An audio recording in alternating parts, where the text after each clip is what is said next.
One day, while Buddha was doing meditation, a young man visited him. He looked upset.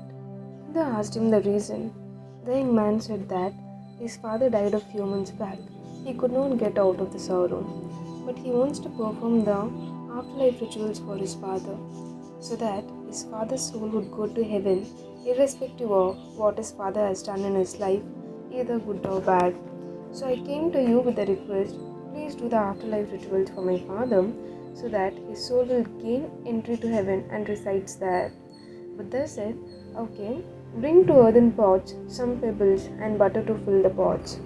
The young man thought that the items for the last rituals. He went to the market and bought them. Buddha said, fill one pot with pebbles and one pot with butter and seal them, and then go and drop both the pots at the nearby pond. The young man did so, and both the pots sank to the bottom. Then Buddha said, now break them open with a stick.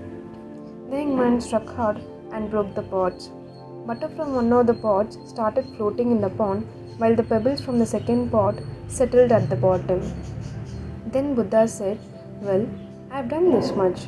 Now call all your priests and ask them to pray for butter to sink and pebbles to float on the surface. The young man was shocked and asked, how is it possible?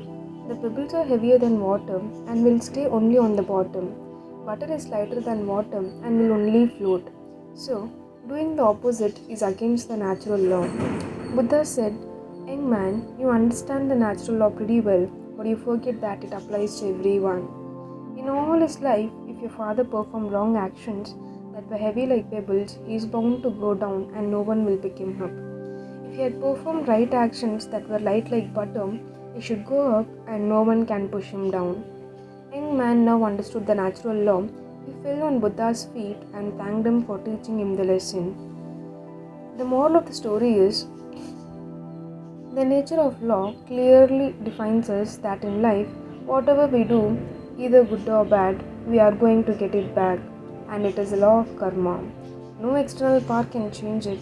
While we live, we must perform only good things in our day-to-day life. What you see, you will reap.